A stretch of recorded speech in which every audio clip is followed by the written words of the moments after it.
Crime Curious is a true crime podcast that takes an in-depth look into real cases through the lens of a trained investigator and former prosecutor turned judge. If you are sensitive to expletives, anatomical descriptions, and accurate descriptions of crime scenes, this podcast may not be suitable for you.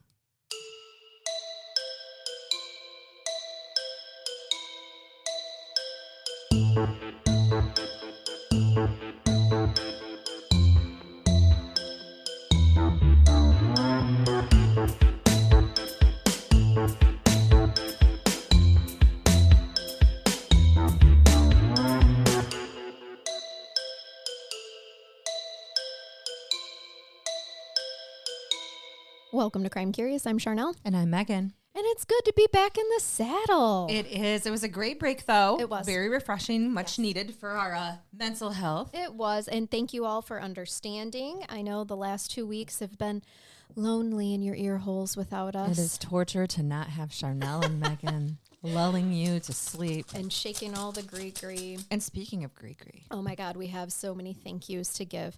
Over the holiday season, our listeners really showered us with gifts, and we're just so grateful. I'm blown away all the time by the generosity of the people who support our podcast.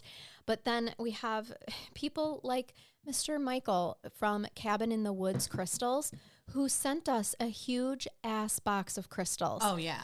And I mean, you guys, I don't know if you've ever priced crystals, but They're are not plenty. cheap. Yeah, there's plenty that are not cheap. And his generosity blew me away. I mean, I don't even know that we can describe everything that we got. I'll post some pictures, but I'm super called to me this beautiful skull, who I'm assuming maybe is sandstone. He can correct me if I'm wrong, or I'll look it up because I like rocks and gems, with crystals coming out of his head.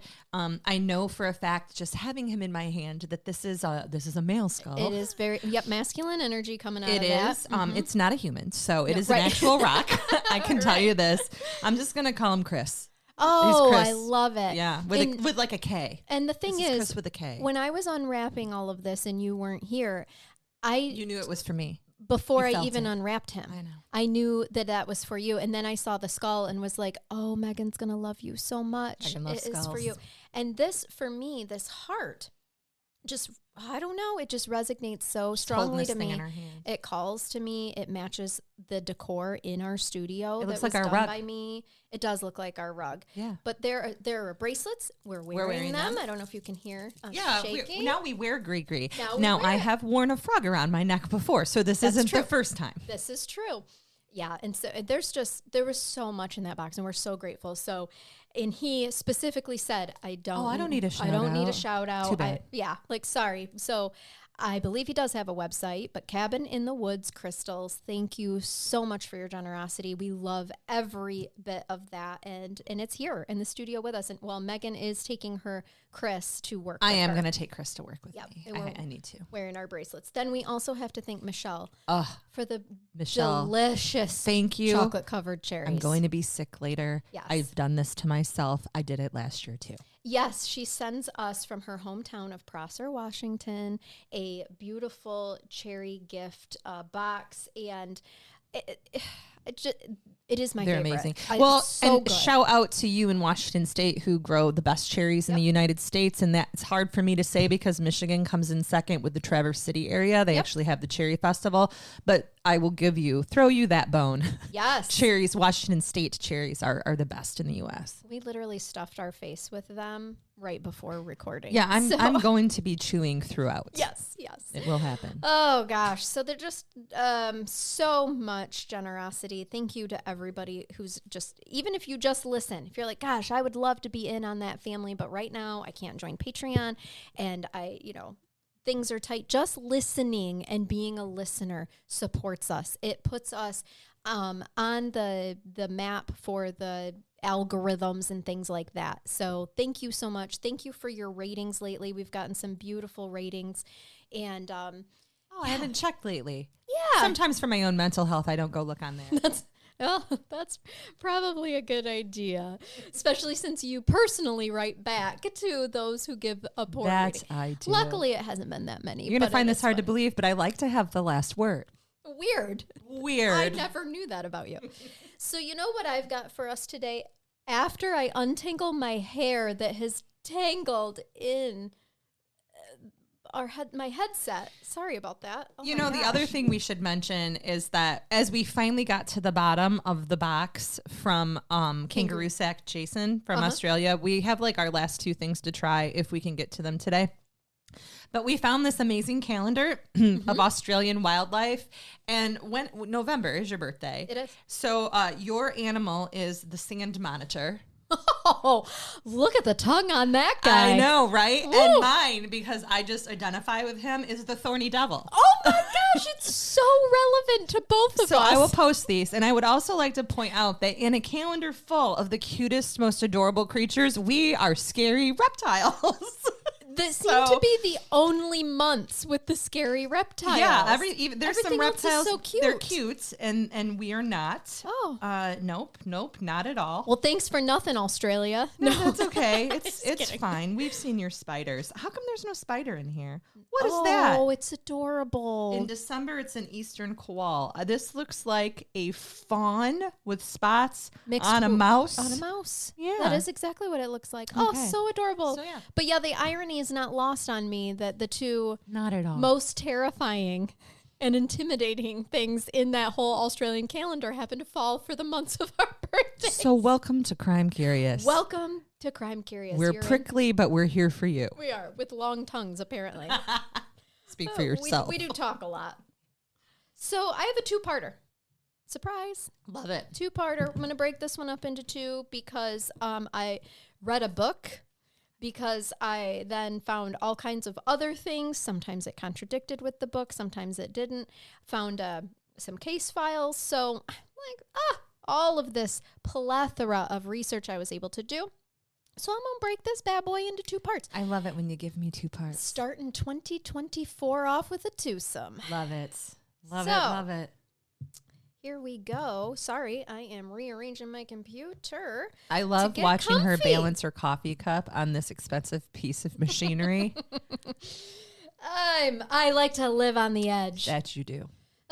So, I don't think I have anybody but myself to thank for this one. If I do, thank you, Charnell.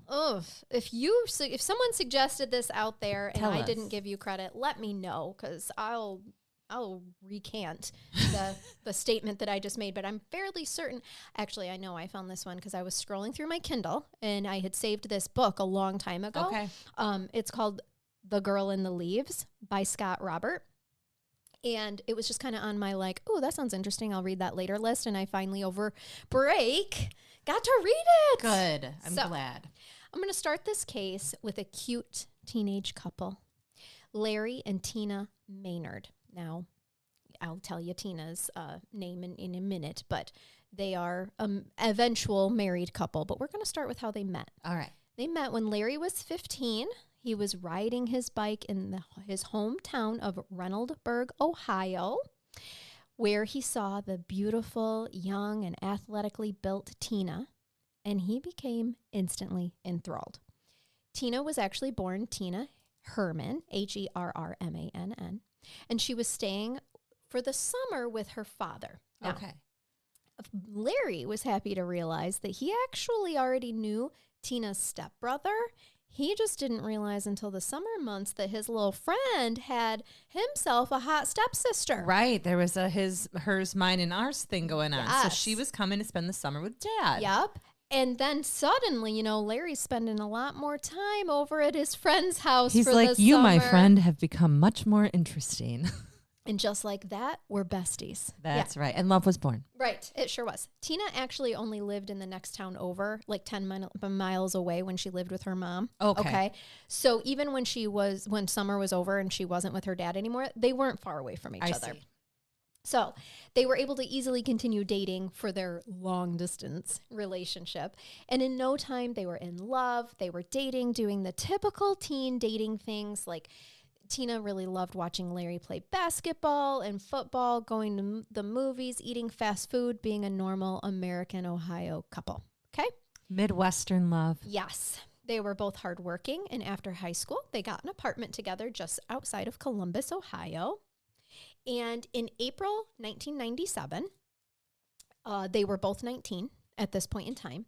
Tina gave birth a little bit, like 6 weeks prematurely, to their first daughter named Sarah. Okay. Now, it didn't matter. These guys are my age. Yeah.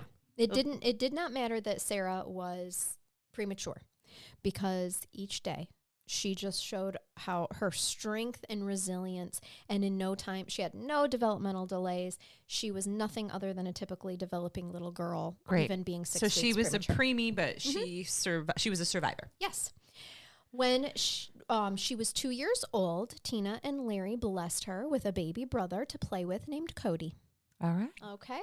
So Cody and Sarah were described as having a really strong sibling bond. They loved one another. They were kind to each other. And they're just described in every source that I could find as overall really great kids. And just like the type of kids that parents literally pray for. Okay. With 2 kids at home, and neither Larry nor Tina had at this time obtained any sort of college education, Larry felt that it was best to make a good living, in order to make a good living, he thought that it would be best for him to be a long-haul truck driver. Okay. It makes the money. It sure does. It can be hard on the family because she's going to be alone with 2 kids, but I know people who make an incredibly good living that way. Yes, and shout out to all truck drivers who are listening right now. Isn't our Chris a truck driver? Yes. Yeah. Yep. One of our Patreons, we know that. And so thank you for your service to our society, because we literally wouldn't be able to enjoy the things that we do without you, including food. Right. So thank you. And my shoes. Thank you for thank you. God bless Amazon and all the shoes. Love Megan. And you look great in them. So Thank you. it's even a pleasure for me because I get to witness it. Now, as you already have highlighted, this does come with complications. Obviously, Larry is away from the home more than what you would want with 2 young children. Yes. His priority was that he wanted Sarah and Cody to have a nice home, live in a nice, safe neighborhood. So the company that he actually worked for was based out of Florida. And what he would do at this time was haul flowers to florist shops all over the eastern coast of America. I love this. If I'm going to haul something, I want it to be flowers. That's what I thought too. Yeah. What a beautiful way to spread joy. Yes. So sometimes he would even haul to all the way to California and through the West, which means at that point in time, he's gone for weeks at a time. Typically, it was the East Coast, but sometimes he would have to do West Coast travels. So at this time, Tina was working at a Meijer grocery store, and, she's working full time. She's essentially raising these 2 children alone, and of course, missing her husband. So we know life's not easy. This isn't an easy situation. No, not at all. And it does take a toll. And some resentment can form and build. Of course. Because he's out working, making money to support the family, but she's dealing with all the crap. All the this hard stuff. parts about child rearing. Yes, when they become sick, there's nobody else to say, at 3 a.m., hey, it's your turn to get up with them, right? Right. No one else to take them to the practices, to school, to make sure that they're being good humans and getting good grades. There's just not a day off from parenting. No. And when Larry was home, he was tired. He wanted to rest. He did do things with the family, like there were specific examples of how they enjoyed going to the zoo together and, doing normal family things like that. But I can empathize with how exhausting it is to to have a demanding job like that, drive all that time, and then come home and have more demands on you. Yes. Right? Now, Tina and the kids actually lived with Larry's grandmother, not Grary's landmother. Okay. Which is what I wanted to say. That's okay, too. Yeah. Yes. Yeah. We know, starting 2024 off strong, that words are hard. Yeah. And continue to be. Just so you guys know, I didn't change from who I was in 2023. It was not a resolution that we made. No, I did not make a resolution that I will pronounce all names and cities correctly, or counties or towns, No, or even common words. Don't set yourself up to fail. No, please don't expect that from me. It wouldn't be Crime Curious without me mispronouncing something. This is the God's honest truth. Yes, it's who we are as people, and I appreciate that you accept me for who I am. You are welcome. So Tina lived with Larry's grandmother. She had a really nice house in Hamilton, which is just south of Columbus. And this was done intentionally so that she could help grandma, and grandma could, there's just another human, right? Another person to be there.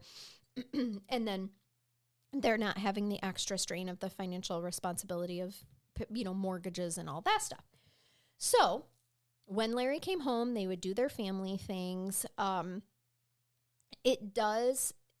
think that it was almost harder, like when he would come home and then leave again, because Tina does decide to eventually move out of Larry's grandmother's home. And there was a lot of resentment and anger because she was ending the relationship. I wondered if that would happen. Yeah. It might work well for the kids, but if you could say that, but it doesn't go well for intimacy in a relationship. Absolutely not. It is very hard in, and think early about it 2000s to have sex with your husband when he is in California. Correct. And so also of concern, I mean, think about all the times that you may have supervised visits with parents who've had children removed, and then they're in their foster homes. Then when they do have contact with their biological parent, the foster parents report the craziness of trying to calm the kids back down because of the visit, the transition. Mm-hmm. So every time dad comes home, it's like this for her. Yes. Because they're excited to see him. The routine is fucked up. Sure. And so they're not going to behave as they normally would for her. It messes up the routine. And again, this is not negative commentary on that specific type of employment, but it happens. It does. And it happens with all different types of employment that traveling military nurses, families, military, 100% military gosh. families. My heart, right? It's just so hard. And so at first, there was a lot of that anger and resentment, and they didn't get along. But I will say, very quickly, they figure out how to do this in a healthy way that would be better, would be okay for the children.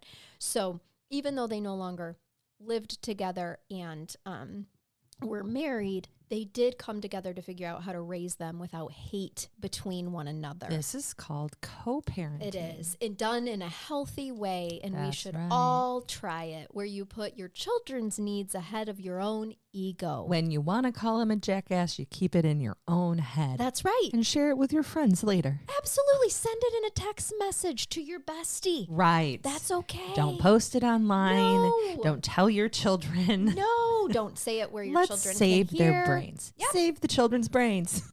They do figure out how to do this in a healthy way, and I just wish everybody could do that as well. Tina obviously was looking more for a mate who was home, right? Mm-hmm. Who could be there to support her emotionally, but and with physically. a job. Absolutely. Yep. Okay. Yep.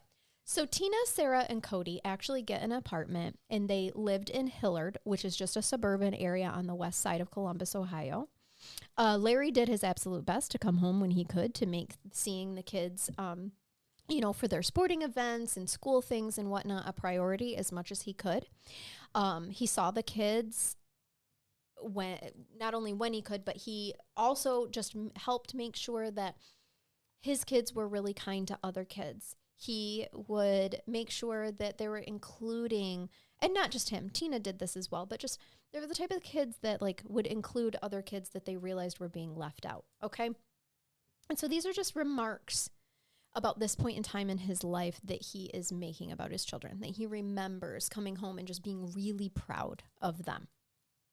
In 2005, Larry actually met a pretty woman named Tracy. Okay. And they start to date. And shortly after that, they welcomed a son of their own in 2006 that they named AJ. All right. He's also described to be a really kind kid with a good heart. Now, Tina had actually moved on as well. She met a man named Greg Borders. Mm-hmm. I think at some point in time, you have to consider quitting the truck driving. You keep losing women, man. No. Tina. Oh, you got confused because of Tracy and Tina confused. I'm like, you just got him married off or with a significant other, and now she's gone. Okay, my bad. No. Yes, him. So Larry and Tracy have a son, AJ, and they're happy. And Tina met a man named Greg Borders, and they're together and happy. I think I assumed maybe that she had already moved on with a human, but she had not. She just moved out to be on her own. Yes. Okay. From my understanding, actually, Larry was the one that moved on first. Met someone first. Mm-hmm. Okay. that's just what was mentioned. I mean, maybe there were boyfriends or whatnot, but who cares? But Greg is a serious. Those are right? replaceable. They are. Yeah. This is somebody who worked with her at a Target. At this point in time, she was working at a Target distribution center. And so they worked together, and that's how they met. And I mention him because they move in together with Sarah and Cody. Okay. And they got new neighbors. Just down the road, on the same road, Larry and Tracy. I knew you were going to say this. And their baby boy AJ moved in. Okay. So they're all living. So the in kids the same are all close, and they're co-parenting well at this point. Yes. And they both moved on. Yes, and they're all okay with that. Waiting for the ball to drop. No balls drop. Okay. No balls drop. They're already fully mature. Yeah. No balls are dropping today. Or we're just not hitting puberty. Okay. Yeah, they're gonna stay right up there. No, it's good. Yep, it's all good. This worked out really great. Living so close meant that Larry got to see his kids even, more when he came home. And he did take, with a new baby boy, AJ, he did take a different truck driving job that allowed him to be home more instead of being gone for weeks at a time. Great. So this is wonderful. He did learn from his previous relationship and with his kids that things could go badly, so let's change things up. Yes. Then the recession of 2008 hits. Remember that? Because I sure do. Sure do. And Tracy lost her job. Larry got laid off, which forced him to take a job that paid well in Kentucky. Once again, moving away from Sarah and Cody. No. So now the visits aren't as regular. This is not as ideal. So for a year and a half, Larry and Tracy and AJ are living in Kentucky, and the economy was not getting any better, as you recall. Larry and Tracy decide to move on to an even better opportunity for Larry in Florida. So, again, not ideal, but to his surprise, shortly after the move, Tina actually called him and said, you know what?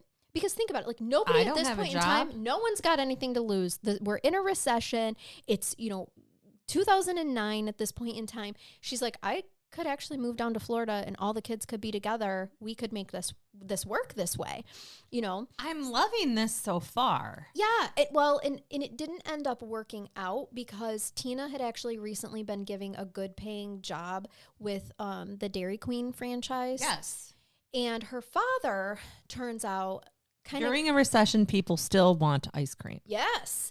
And her father was like, you know what? I just don't think that in Florida you're going to find that same opportunity that was just given to you in this economy. So I think that you should probably stay.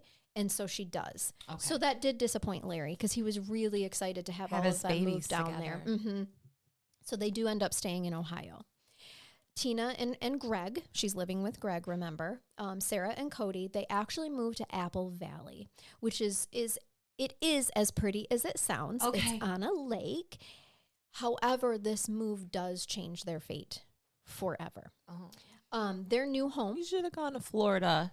That's why I brought in why I mentioned the Florida, even though it didn't pan out, because sometimes those are details I would leave out. But yeah, exactly. But thank you for adding that because now I know that if the universe worked differently, this could have all been a different story. Or in a parallel universe, that's it did what work did differently. happen. Mm-hmm. Great, absolutely. Thank you. You just Dr. Strange marbled me. Yes, you multiversed me, Charnell. There's no original ideas. It's because it's happening somewhere. That shit's not made up.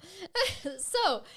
Tina, their new home was on King Beach Drive and had a great backyard for the kids to play in. It was located in what was described as a secluded area away from the lakefront property homes. It was really nice and quiet and actually quite picturesque, okay? So they're happy. And Tina even made a really good friend from the neighborhood named Stephanie Sprigg. Stephanie was 41 years old, and the two had a lot in common. They made friends so fast. Stephanie had 3 children of her own, Sarah and Cody regularly played with and got along with. So Stephanie's children were Michael, who was an older teen. Then there was Trish, who was just a little bit older than Sarah, and Seth, who was just a little bit younger than Cody. So there's lots, they're built-in similar playmates. Ages. Yeah. So this move to the new hood did not come without complications because Tina is now she's working at the local Dairy Queen franchise, but the location was not that local to the Target distribution center that Greg still worked at, where he had met Tina. Okay. Where that was 60 miles away, which meant that he would have to get up at 3 a.m. every morning to make it to work on time to the distribution center and then have a whole hour drive home as well. So this isn't easy. Ideal. This is not easy on them. And I'm not saying that because they get a divorce or they break up. That's not a part of the story. No, it's just a difficult situation. Yep. Then in 2010, Larry's grandmother is put in a nursing home and left him her house. This is the same grandmother that they used to live in when he was a long haul truck driver and he was married to Tina. Okay. So even though he's in Florida, he's like, okay, now it's essentially a free house, right? So he leaves Florida and moves him and Tracy and AJ back to Ohio. Yep. And he is still truck driving, but he leaves, he goes to Ohio and he gets a truck driving job that was actually delivering fuel to gas stations, which was really worked out much better for him because he got to see Sarah and Cody regularly, attend all their sporting events. This was a much more stable 9-to-5 type job. Not 9 to 5, but, a regular probably got the weekends job. Off and things like that. Yes. Yep. Now, at this point in time, Sarah was a really great softball player. Her team even made regionals, and Cody had taken up baseball, and he was a great pitcher by the age of 10. Oh, wow. So they're athletic, and things are going really well. Even Tina's friend Stephanie, who continued to be a part of the family's life, everything is fine. I want to tell you a little bit more about Stephanie. So and the reason I am is because Stephanie becomes a victim in this story. So although the way I've set this up, it may seem strange that we're talking about one of Tina's best friends, but it's because she is a victim. She had worked at a golf course for many years, but with the recession hitting, she had to take on other jobs. One of those other jobs was in Mount Vernon on a road called Columbus Road, where she had actually worked for a really strange man named Matthew John Hoffman. Now, this guy hated the world, he hated everybody in it, and he felt that his life was unfair, that everyone else got things that he deserved and that he didn't get because... I know that guy. Right, because he hasn't worked for them. He is our perpetrator. Shocking. Okay. So, man who hates everybody and is disgruntled with life in general becomes perpetrator on the crime podcast. Right. Yeah. Weird. Huh. I know this shocks us all. Tale as old as time. Mm-hmm. So, because all of this is when I get into telling you about Matthew Hoffman, it just kind of becomes one of those things of like, how the hell does he become connected to Tina and her children and Stephanie? Well, this is how. Okay. Okay, because I'm going to tell you. Because her best friend took on some type of employment with him at some point. Yes, and he was very odd, extremely odd, and we will get to it. But I will tell you, I'll take this time to tell you a little bit about Matthew Hoffman. Not a little bit. I actually know quite a bit about him, so I'll tell you it all. Get me into the mind of crazy and disgruntled, please. Well, he's a Scorpio. And the podcast is over. Right. You don't need to know anymore. And I'm saying that as a Scorpio. He was born November 1st, 1980. From a young age, his dude was obsessed with trees, not just climbing them, but literally everything about them. Yeah. Okay. All I keep thinking of is My Strange Addiction, that show where the guy was in love with his car. And I feel like this is like an I'm in love with the tree thing, and he's out in the woods. Well, I told you the name of the book that I read for this case called The Girl in the Leaves, right? No, you didn't tell us the name. I did. You did? I did. Oh, I missed that. Yeah. I know you said you read a book, but it's called The Girl in the Leaves. Mm-hmm. Oh, Yeah. Jesus Christ. Thanks, Charnell. So he's weird. He would climb the trees a lot as a young child. He would spend hours up there just looking down on the world, watching humans go by. His parents, the people who hatched him, are Robert and Patricia Hoffman, and he was mostly raised in the Warren area of Northeast Ohio. His mother, Patricia, said that Matt was a really smart and energetic boy, but he was impossibly stubborn, headstrong, and very rebellious. He also liked to make people uncomfortable at any chance that he got. I mean, I'm okay with that. Well, it was just that I just felt judged. it's not the funny uncomfortable like you like to make people. For example, he would draw attention to himself with constant off-the-wall answers to common like questions or statements like, hey, good morning, Matthew. And he'd be like, what's so good about it? Oh, yeah. Right. Like, I know okay, that guy too. you're fucking obnoxious. Yeah, it's not funny. Yeah, you're It's right. annoying. You're right. My morning just got worse because you're standing there being a douche in front of me. Right. Good morning. What's so good about it? Well, apparently nothing. Yeah, nothing for you, but for Nothing me, now. it's going great. So in 1997, his parents got a divorce, and this really hit him hard. He did not cope with this well. From the age of 14 to 16, he was just kind of described as always being angry, always getting into trouble. It was obvious to anyone who knew him at this time that he was on a bad path, even from the age of 14 to 16. Even though he was in trouble, he did a lot. He did graduate in 1999, and he went to school to study electrical engineering at the Career Center. And that worked out for him. Like, he did graduate from that. But after that, he just moved from job to job. He couldn't really keep anything for long because he wasn't happy with anything. No, he's the guy who is at your place of employment, who's always bitching, who's always having a bad day, who hates management, who hates his coworkers, who hates his life, doesn't think he get paid enough. Not that anybody does. No. And yeah, he's just, he's does. the hateful employee that makes everybody's life miserable at work. That it doesn't matter. Like, you could tell him, like, hey, you're doing a really great job. And you're like, what's so great about it? Right. But I'm not doing a fantastic job. Oh, you said I'm doing a great job, but not a fantastic job. Like, just never going to be satisfied, right? Agreed. Okay. So in 2000, he actually moved to Steamboat Springs, Colorado to live with his grandmother. And he was working for a plumbing company at this point in time. He conveniently left town, Megan, though, suddenly and without notice, as the police started to investigate a fire that had destroyed a really expensive condo complex that nearly killed residents. Luckily, nobody was killed, but it was people were running for their lives. Was it an electrical fire? Good question. No, Okay. but arson. it was arson. It very clear that it was arson, and he was working for this plumbing company. Around that same time that the fire took place, and it wasn't just one fire. It seemed as though they kind of had a string of fires, so they knew they had a bit of an arson. Serial arsonist. Yes. They also started investigating a string of thefts from the city parks where park signs were missing.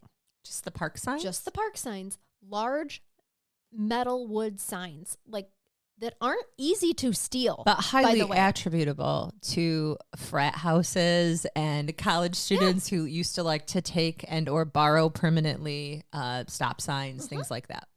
So the police get this random tip that the signs were actually in a rental unit of a place that the local police knew to be a very seedy type of place. All right.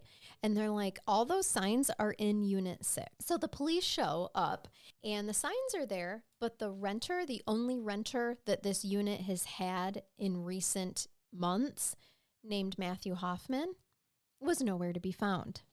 All right. So they contact his emergency contact on his rental thing, which is his grandmother. And grandma says, actually, he moved back to Ohio. Oh, he's abandoned his rental. Yes. So stop signs or park signs. Yes. So his grandmother calls his mother, Patricia, and Patricia took it upon herself to call the police and let them know that she would, give her son the message that that he needed to contact them. 6 days later, Matthew Hoffman does call the police, and he does confess to taking the signs. And he does give details exactly of how he did it and how difficult it was, because these are not easy signs to steal. They are cemented into the ground. Well, it's kind of hard to not take responsibility when they literally roll tape. Yeah, yeah. You're the they're only in one. your They're in unit. your You're unit. the only one with access to it. And he said his explanation is, I wanted some souvenirs from Steamboat. And the police are like, cool, but you didn't actually take them with you to Ohio. You abandoned them in a storage. Yeah, exactly. So that logic is flawed, sir. So they're like, listen, you have to report back here. They gave him by a certain date. I think it was September 27th, 2000. Or else a warrant's going to be issued for your arrest. Very fair. So, yep. So he's like, okay. He goes ahead and, let's see. What did I skip? I'm sorry. Skipped ahead in my notes. Also, after this, as they are, remember, I told you that they are investigating this string of arsons. Okay. The largest I mentioned was that condo complex. Well, here's what they find. At the same time that it's basically happening at the same time of, hey, you need to get your butt back here to Steamboat, Colorado, while we're also investigating this. And they've got his name. He's on the radar, and they discover that he works for a plumbing company. And weirdly enough, all of the buildings that have that string of arson, well, they had a plumbing order on all of those complexes just before the fires had started. Okay. So he's on that. They haven't talked to him about it yet. But they know. But he's on their radar. So September. He's a person of interest. He is. September 26, 2000, he does go back to Steamboat Springs, Colorado. He turns himself in, and he waived his Miranda rights. And at this point in time, they start to ask him about the string of arsons. And not only that, but they have his fingerprints. They have all kinds of information. He didn't try to hide his tracks real well at all, which probably isn't surprising with the way that I told you that he was just like, I stole the signs. You know what I mean? It's kind of same thing. They start in this, and when they're talking to him about the signs, they start asking him about the arsons. They're like, just so you know, we found your we have your fingerprints. We have receipts from you buying gasoline, the same accelerant that was used, the same cans that were used from a local store. Like we have all this. And he just eventually says, okay, you obviously have me. The jig is up. Yeah. He did try to, and I won't get into it because it's all the same common crap of just trying to manipulate his way out of it and give explanations that they were just able to very quickly be like, oh yeah, but what about this? And one of which is seeing him on camera purchase the actual accelerant that was used. And he was then, I was purchased, it all in one. It was for my lawnmower. It was for my, it was just blah, blah, blah. Finally, they're like, okay, yeah, obviously you've got me. So what are we supposed to do here? He then gave them all the details, agreed to write a confession. He also then just decided to plead guilty instead of going through a jury trial. Okay. Yeah. I mean, I know people that save do that. some taxpayer dollars. Thank you, sir. I had somebody the other day who was just like, it's fine. I'll just wave and go over and plead guilty straight up on the felony. And his attorney was like, are you sure? And he goes, well, I have no defense. I did it. Right. I mean, I caught, busted. I have a little bit more respect for people like that. I honestly. do. I do as well. Like, I do. What can you say? No. This is an honest criminal. It's for taking accountability. Mm-hmm. So what ends up happening is he is sentenced to 8 years in Colorado prison with time accrued. And so he is released actually released in 2007, where he moves back to Ohio, where he is a miserable, miserable man in his trees. Okay? Well, there's not a lot of trees in prison. There are in Colorado, but you only get to see them through bars. Yep. So and he's that's been the only way stuck. he could enjoy his trees. As he moves back to Ohio, neighbors reported that he had started trapping and killing squirrels, sometimes grilling them and eating them. That doesn't I'm concern sorry. We're me. from Michigan, and people eat squirrels. No. They go They squirrel do. hunting. I'm sorry. They wear the tails, They do. and they eat the animal, so they're not wasting it. I think that for these particular neighbors, it felt out of place because he lived in a suburb. Oh, yeah, that's a little bit disconcerting. Yeah, I mean, I live in a subdivition here. And it would be weird to watch somebody chase after a squirrel and grab it and skin it in your yard. Yeah, but is it wrong? We're outside of the city limits. Is it wrong? No. My parents who live on the farm, is it more acceptable there? Certainly, sure, but why? I mean, there's squirrels here that are a nuisance. And they're big and fat here. They are. So to me, that was kind of like, okay, guys. I mean, I get it bothers he's animal lovers guy. though, because they're gonna look at something like squirrel and say, "Oh, this guy's like a serial killer. He's out like murdering animals and mutilating them." For people to see, and he's throwing them on his grill for his neighbors to see, and I see why it was off-putting. I can see both sides of this coin. And you can tell that I am unbothered and unfazed. Right. Yep. What was more peculiar to them, and when you put all these pieces together, I get it, okay, is that they reported that he would spend hours up in his trees in his backyard. That's way weirder. Watching his neighbors from his perch up there. That. When you put that together with the squirrel skinning and grilling, I get it. I would be far more irritated if I looked across the property line and the neighbor was in a large tree watching me. That bothers me far more than somebody grilling a squirrel. Yes, I agree completely. Because I would be inclined to shoot somebody with a BB gun in a tree, but I would never do that while they're grilling. Right. I need you guys to understand, he was born in 1980. And he's just a few years younger than me. It's 2009. He's a grown-ass man sitting up in a tree for hours, not doing spiritual things, just creepily watching. Okay? I don't care He's if not you meditating. are doing spiritual things in the top of a tree. Go do it someplace where I don't see you. I don't want to see you seeing me. Maybe he thought people couldn't see him, but they I'm in a definitely tree. could. I'm invisible. They could. I'm one with the I've trees. become Was he wearing a one ghillie with the suit? tree. Not that I'm aware of. Maybe that would have assisted him in his endeavors. At this time, he was actually also working as a professional tree trimmer. Okay. Good. That's a good job for someone who has an affinity for trees. It really is. And he has access to squirrels. Right. He's got lunch anywhere he goes. Anywhere he goes. Doesn't have to worry about packing it. No. Because he's up there in their home. Right. Slaughtering them, essentially. I mean, if you're a squirrel, you're way more bothered by what I've told you about Matthew Hoffman so far. Right. The monster's back. Yes. He climbs into our homes and slaughters us. Yes. So that's where I'm going to leave you for this episode. No. Oh, shit. Okay. There's so much more. There is so much more.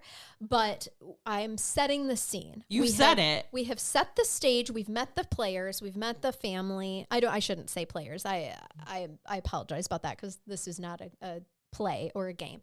But we've met all the people that are involved. We know, and we're in 2010.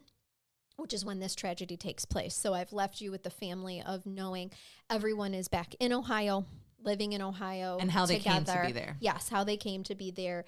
Kind of Matthew Hoffman's childhood up to this point and how he came to be in these parts of Ohio as well. And so I will bathe you right quick. Please bathe me right quick. I'll bathe you right quick. And then if you're a Patreon, jump on over to part 2. If you're not and you can't become, and you want to become one, there is a link in the show notes. And if you can't, that's okay. We'll be back next week. You'll hear the rest of the story next week and that'll be fine. And why are you laughing before you even start reading? Because I mentioned at the beginning of the episode that people have left some really nice reviews. Yeah. And I want to read you this really nice review, but it is a brain bath because I think that this person is possibly one of our spirit sisters because this is something we would do. Okay. And when I read it to you, you're going to be like, well, that's odd, Charnell, but allow me to explain. Okay. So if you're listening, Jessie J12, love you so much. Thank you for your wonderful review, but we're going to get to why this is a brain bath. Her title is my favorite, or he, I shouldn't say. I don't know, Jessie. We don't could know. Be a male or female. Yes, the title is my favorite. Hands down, my favorite podcast out there. It adds personality and humor to true crime stories, making a great listen. Honestly, if I ever go missing or get murdered, I need this crew to give all the details to the world while drinking a bottle of wine in my memory. And my God, woman, we will. Or man. I think I know who this is. But this is why it's a brain bath. Okay. Love you so much. Thank you so much for this review. But you accidentally just hit the 1 star. Oh my God, that's amazing. Which is exactly something I would do. That's so awesome. So it shows that it's a 1-star review. No, and that's Jesse with a Y, so it's not the Jesse I was thinking of. Yeah, yep. But that is awesome. So we have a 1-star review that is hands down my favorite podcast. I love that. Me too, because I would do that. You know that this delightful human being meant to do 4 or 5 stars, something like that. Obviously 5. Just, accidentally fat fingered or something, or just brain didn't connect. But yep, it shows us a 1-star review. Crime with this Curious, beautiful, where all our negative reviews are because of finger error. fingering error. Fingering error. So Jesse J12, if you're out there, Thank you. thank you. Absolutely thank you for your phenomenal review. And you are definitely our people. We That love is you. for sure. You are our people. Isn't that cute? All right. Well, like I said, jump on over to part 2 if you can. If you're a Patreon, you get it right away. Otherwise, we will be here next week. Yes. And delighted to be in your ear holes, giving you more content. Well, giving you the rest of the story. And there's a lot. So, all right. Until next time, you guys, keep curious. And keep listening. Bye-bye.